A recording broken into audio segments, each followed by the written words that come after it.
Hey, horror fans! Once again, it is me, the Horror Miser Money. Trying to review the latest Survivor thriller film. This one is from Sam Raimi. Yes, Sam Raimi is back, and this time he's giving us a film called Send Help because someone needs help.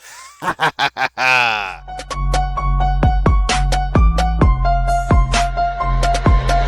ready for this?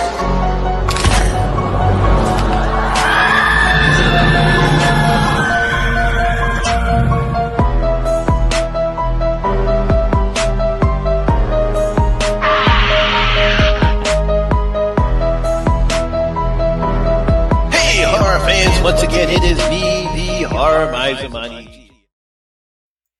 Now, Send Help is a 2026 American survivor thriller film. It was directed by Sam Raimi. It was written by Damian Shannon and Mark Swift. The film stars Rachel McAdams, Dylan O'Brien, Xavier Samuel, and Dennis Haysbert. In the film, an employee and her insufferable boss become stranded on a desert island and must rely on each other in order to survive. Because someone needs help real bad. Horror fans, when it comes to movies, one of my favorite subgenres are the survival thriller films. You know the ones, where you have a person's or a group of people stranded in the middle of nowhere, be it a deserted island, in the middle of an ocean, or trapped in the freezing cold on a ski lift. They need help and they're stuck and they have no way of getting out of the situation that they're in. They have little to no resources and have to use their wits and work together in order to survive, or they're all going to die. Now, if done correctly, filmmakers can make some pretty interesting and horrific movies by using this premise. Now, we've seen this premise play out in films such as The Gray, the 2010 Frozen, Greenland, and the sequel that just came out this year, and Not Without Hope. In all those situations, we had a person or a group of people stuck somewhere. Whether they had to fight off wolves, or they were stuck in the middle of the ocean, or they're trying to survive a natural disaster or a extinction level event. That's what basically all these films have in common. And this brings us to American film director Sam Raimi, the guy who gave us Spider-Man and the Evil Dead trilogy. His latest project and entry into the subgenre of film, this one is called Send Help. Now, in this film, we're introduced to Linda Little, a corporate strategist for a big financial company called Preston, who looks forward to a long-deserved promotion that was promised to her by her former boss. However, his son, Bradley Preston, who's now taking over the company decides to give the position to his best friend and college bully, Donovan. Now, as we see early in the film, Donovan doesn't know shit. He just takes advantage of all the work Linda does because, hey, look, my boy, he's going to protect me, so what do I care? Now, during the trip to Bangkok, the plane crashes, and Linda and Bradley are the only survivors, and they're stranded on a desert island in the middle of the Gulf of Thailand. Now, can the two of them work together in order to survive this insane position that they find themselves in? That's kind of what the film is about. Now, when looking at this film, it's no different from the other types of film that we've seen before in this subgenre. In this particular film, we have two people, Bradley and Sam, two different types of people stuck on an island together. It's no different than what we've seen before in The Gray, The Shallows, Frozen. It's just the same thing. It's nothing any different. You have two people stuck in a situation with very little to no resources. Now, however, in this film, Sam and his team are coming up with an interesting dynamic when it comes to Linda and Bradley. That's because when we first see Linda, she's a meek, mousy, bookish, nerdy, and unattractive woman who lacks self-confidence and doesn't appear to have any friends. Bradley, on the other hand, he's handsome, he's confident, he's a bit snobbish man who believes the world moves around him. We get to see the different dynamics between these two early on in the film. Now, obviously, that situation changes when they're on the island as Linda becomes confident, aggressive, and self-confident and self-efficient due to her knowledge of her survival skills. That's because early on in the film, we get to see that she has all these books on her bookshelves, everything about survival, how to survive this, how to survive that.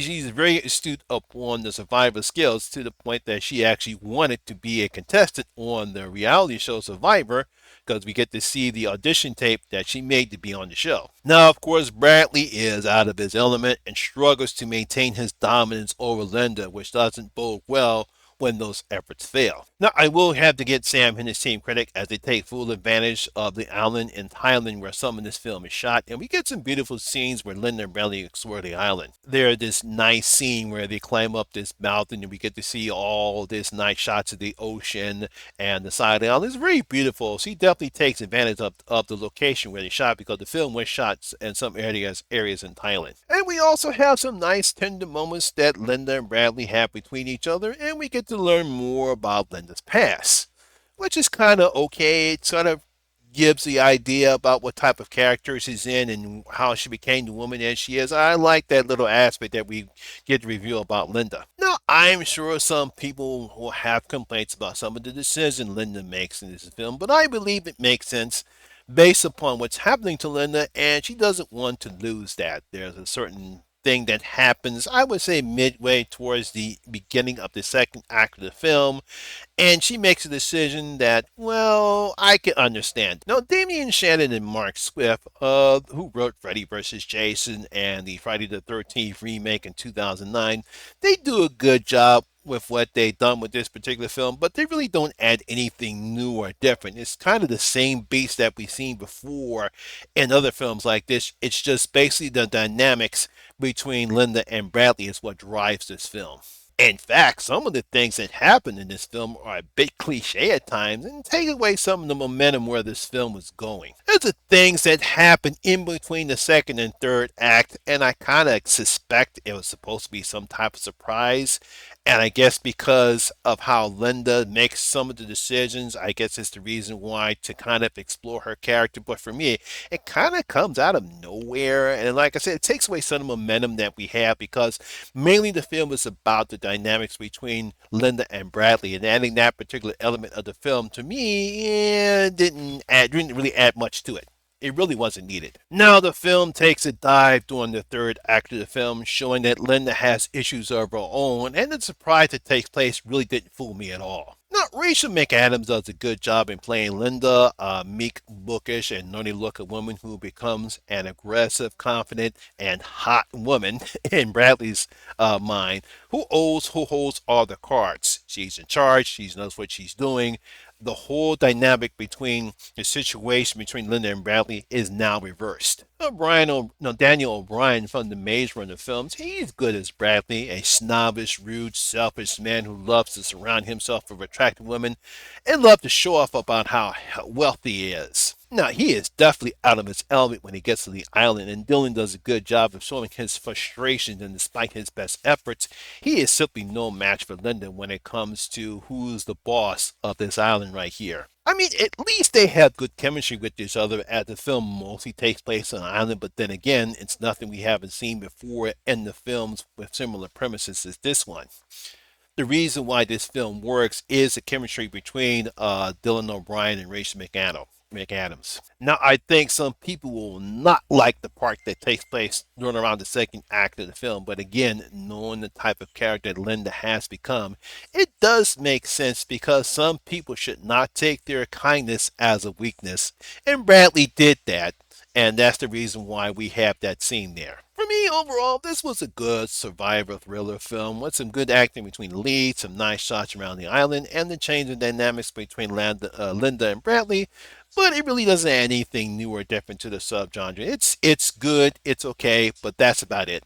So I'm going to give Send Help 3 out of the miser's 5 bloody coins. Yes, only 3 out of the miser's bloody coins. Like I said, it's good. It's good enough.